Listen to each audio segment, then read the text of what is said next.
We've been concerned since the beginning of the pandemic that there is not enough concern to people held in prisons and jails where we know that the coronavirus is beginning to spread.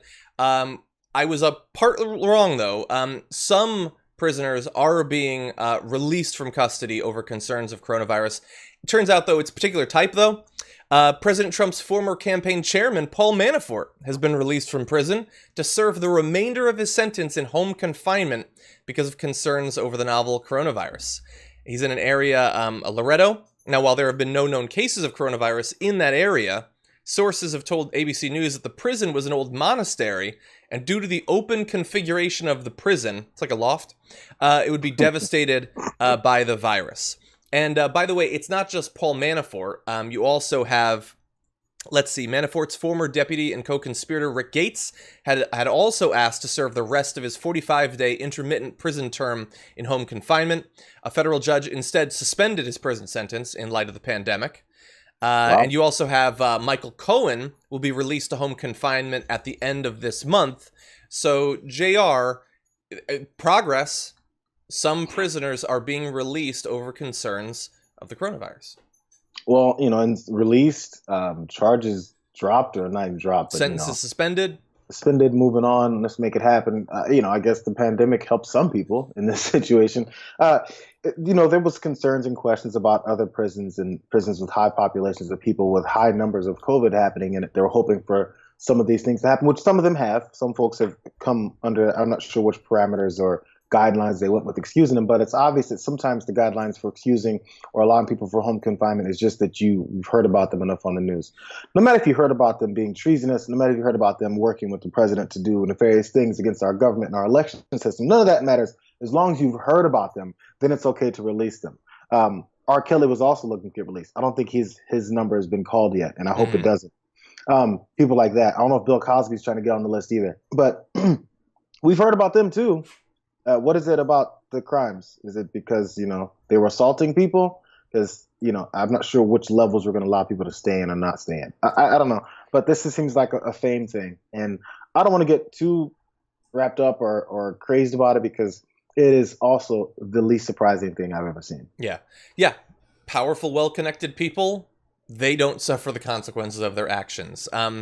So look, do I want these particular people, do I want people released if they're like the standards that are being used generally by the DOJ apparently is they're generally prioritizing people who served more than half their term and have done non-violent, non-sexual crimes, which seems reasonable. I would say that regardless of what you do in terms of releasing people, and more should be done, you should also give a damn about the people that are not going to be released, and that seems to be entirely lacking. So, Look, I'm obviously opposed to these individuals, but yeah, if they have underlying conditions and all that, they should be released too. Let's also just acknowledge, though, that Paul Manafort doing the remainder of his sentence, and I believe he was originally slated to be released from prison November 4th, 2024. So that's a lot of additional, like he hadn't served that much of his total term. Him being on like effectively house arrest, think about the house. Like think about the conditions he's going to spend the next 4 years. And by the way, it's a pandemic. We're all kind of going to be on house arrest for the next 4 years. Most of us just won't be in mansions. So that's what I would say. There's some people that are upset when celebrities who have been on TV or interviews or whatever, and you see the background of their house, or they just post something, or maybe they went to IG Live, and people go, "Oh my God, look at their house. Oh, it must be nice to be coked up." I was like, dude, you didn't know that they had mansions? You didn't know they lived in nice surroundings? I mean, that's the least surprising thing in the world. That's true. So, I mean, it's one of those things. They'll be the next ones on it. But I guess the question I also had was, for maybe we're talking about non-violent offenses or offenses where you didn't assault anyone else, maybe people on simple drug charges, they were caught with a certain amount of drugs on them, not dealing, not kingpins, any of that stuff. Why? I don't know if they're not going to be highest on the list because that's definitely a lot of general population people, I'm assuming. And many with 3-strike rules. All these things happen from people that are in prison. There's so many different ways people are in prison and away from their families when they're probably not much, of a threat to society. I haven't looked deep in those cases, but I feel like maybe some of those should be prioritized. Yeah. So yeah, okay, they got underlying conditions. You're gonna let them go. One of the reasons I wanted to talk about this was not just because obviously it's a very high profile case and everything, but because I want to remind people that so far as we have had evidence of, and it is difficult because people aren't really paying attention and they haven't really done testing, it is running rampant in a number of different prisons. We did really early coverage about the warnings about what was going to happen in Rikers, and indeed New York City prisons have been hit very hard. I saw a message from Real Justice PAC, which you should definitely pay more attention to, follow on Twitter and all of that. They've done some great work. They said over 14,000 incarcerated people infected with COVID-19, more than 200 dead. One pregnant woman was told she'd be safer in jail. We can't continue to use connections and wealth as the standard to decide who gets spared from COVID-19 and who doesn't. But as of right now, that is very much what we're doing. And I just want to remind you, like, because I remembered this headline from a day or two ago on The Intercept. Tiffany Mofield died of coronavirus complications in a New Jersey prison after officials moved her from an area of the prison where she was quarantined for COVID-19 symptoms into solitary confinement, even though her symptoms persisted. I believe that she was being held in a shower, basically. Oh. And so, like, if you are an incredibly wealthy person who committed crimes for years and knows the right people, you can spend the next 4 years in your mansion doing just fine.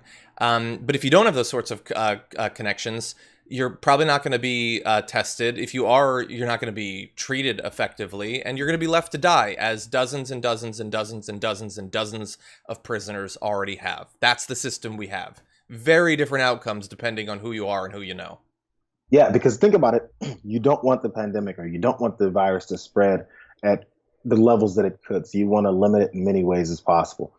What is this move? Why is this move accomplishing that final agenda? I don't see it. So if you've got a prison that has a high number and you're looking to eliminate some people that maybe aren't threats to society, that might be where to start.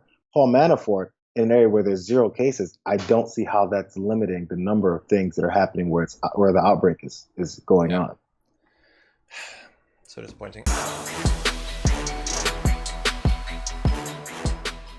For more political news breakdowns, interviews, stories of activism, and me trying my hardest to care about the occasional big celebrity news story, subscribe to our YouTube channel at youtube.com/The Damage Report. And you can ring the bell wherever it is so you don't miss anything.